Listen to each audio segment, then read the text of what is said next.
Anyone who watches wrestling will tell you that getting booed out of the building isn't necessarily a bad thing. In fact, it can be an indication that you've done the job right. If you've generated such a visceral response from a crowd, then you've made a connection. For example, someone just needs to whisper the words, "excuse me," and I feel a rage bubble up inside me I haven't felt since Hell in a Cell.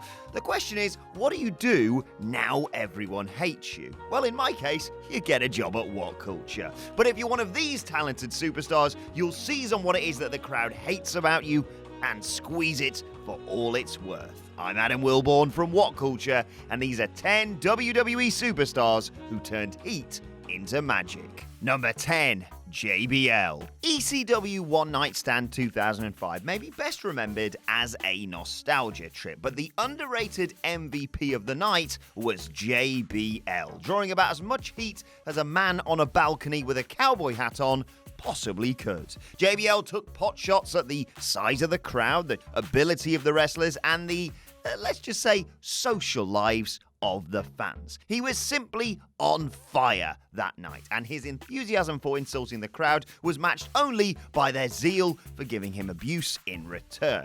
The night ended, of course, in unpleasantness for JBL when he launched an unprovoked shoot assault on the Blue Meanie, and you can feel free to cross that one off your WhatCulture bingo cards. Number 9. Bobby Heenan. The wrestling manager is a bit of a dead art, and that's partially due to Bobby Heenan. No one in their wildest dreams will ever do the job as well as the brain. His ability to whip up a crowd through sheer force of his motor mouth means his importance cannot be overstated. Heenan had the cowardly, manipulative manager character down to a T, and he'd make a heel of anyone who came under his banner. Perhaps his greatest project was, of course, Andre the Giant.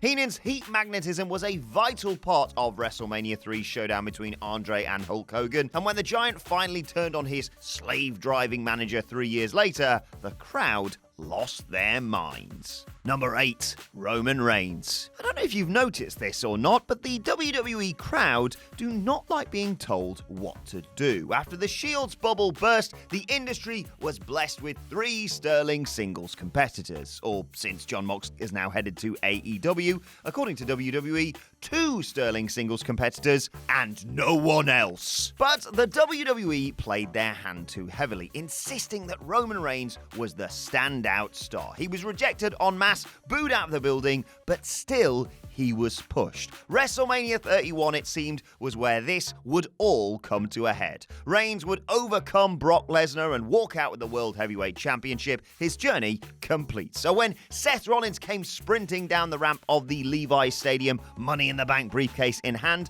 the sense of shock was equal to the feeling of relief. This was one of the biggest swerves the WWE had pulled in many a year, and made for a heart-racing ending to one of the best Manias on record. Number 7. Edge. 2005 saw a messy backstage love triangle, where have I heard that before, between Lita, longtime boyfriend Matt Hardy, and Edge. An affair with the latter led to Lita calling off her relationship with Hardy. The whole thing was very, very raw, not like that, and not a matter for public consumption. Or it wouldn't be, unless you were a wrestler. Vince and co smelled money and reinstated the fired Matt Hardy to throw him into an angle with Edge, figuring the two of them could, work out some issues in front of a crowd. What could possibly go wrong there? While this can't have been easy for Edge, to say nothing of Hardy, it gave his career a huge shot in the arm. He was ever willing to lean into controversy and carved out a terrific career as a permanent heel. Through skill and hard graft, along with one of the finer senses of comic timing, Edge spent many years as the top bad guy in the business, going on multiple championship runs and finding his way into the Hall of Fame. Topped off, of course,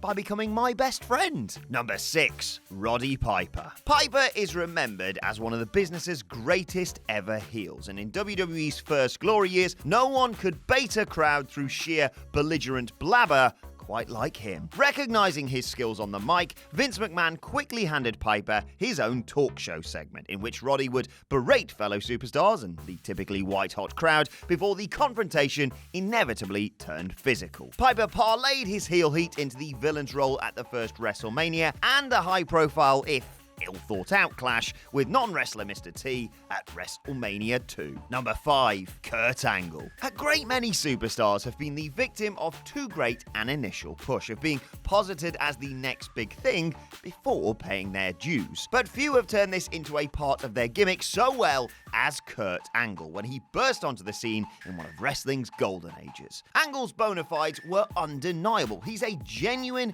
Olympic standard wrestler. He might have mentioned it a few times, but Angle debuting at WWE's top table rankled with a few fans. The Attitude Era was in full force, and here was this squeaky clean American hero, more likely to execute a series of wrist locks than, clean your clock with a chair. But Angle used this lack of flash to his advantage, whipping up the booze with his smarmy, pious persona. Couple this with entrance music that is perfect to add abusive lyrics to, and you've got yourself a powerful heel. Angle's charisma and in-ring ability would soon see him transcend his villain status, but it is commendable how this business newcomer took on the barbs of the audience and milked his status as a top heel for all it was worth. Number 4. Vickie Guerrero. Every Vickie Guerrero segment kind of roughly went the same. She would enter the arena to a cacophony of boos, incite further ire on opening her mouth, and then really set the crowd off by assisting whichever heel she was partnered with at the time. For someone with little showbiz experience, Vickie was out of this world at the job. No one made crowds more irrationally angry, no one was more gleefully petty, and no one was more irritating. Every element of her character, from the shrill voice to the perpetual scowl to that cougar necklace to the stomping tantrum of a walk, was designed to whip up heat. And whip up heat she surely did. Number 3. John Cena. Like many of sport's best competitors, the more you boo him, the better Cena performs. He has known the heights of love and of hate, and has maintained a spot as one of the WWE's most treasured stars amongst younger viewers. But for some sections of the crowd, nothing is more enjoyable than hating on Big John. This is exemplified by 2 matches, versus Rob Van Dam in 2006 and versus CM Punk in 2011. On both occasions, especially the former, the rabid crowd was just as invested in seeing Cena lose as they were seeing their guy win. The partisan ECW crowd at One Night Stand simply make the match, shouting and swearing at the then champ, not even allowing him the dignity of giving his shirt to a crowd member. The Money in the Bank match with Punk is even better, arguably, with Punk playing the hometown crowd like a fiddle. Cena resolved to fulfill the role of the goody two-shoes dork. I know that feeling, mate. For all Cena's in-ring nous, these matches are made classics through the sheer scale of his heat. If Cena wins, we riot. Number 2, Vince McMahon. The Montreal Screwjob is about the most famous incident in wrestling. It was a trying time for many, but no one benefited from it more than Vincent Kennedy McMahon. This was the birth of Mr. McMahon, the character. Prior to this, he was a commentator barely acknowledged as the company's owner. But from his unapologetic interview with Jim Ross onwards, he was the greatest heel in the history of wrestling. Vince used the heat and the hatred to great effect. He was a one-man star maker. Anyone who went up against him would be given a huge popularity boost. No one benefited from this more than Stone Cold Steve Austin, whose rivalry with his hated boss basically defined the Attitude Era. The novelty may have worn off in due course, but when the Mr. McMahon character first came on the scene, there could have been few more effective baddies in any form of entertainment. What a bastard. Number 1, The Rock. Yeah, no prizes for guessing this one. Before he was the chosen one, before he had millions and millions of fans screaming his slogans back at him, the phrase best associated with Dwayne Johnson was, "Die, Rocky, die." He may have blossomed into the most charismatic man on the face of the earth, but when The Rock first debuted in a WWE ring, the crowd couldn't wait to see the back of him. The authorities believed in The Rock from the off, and his first in-ring appearance saw him win the 1996 Survivor Series. But a combination of an obvious push and a boring,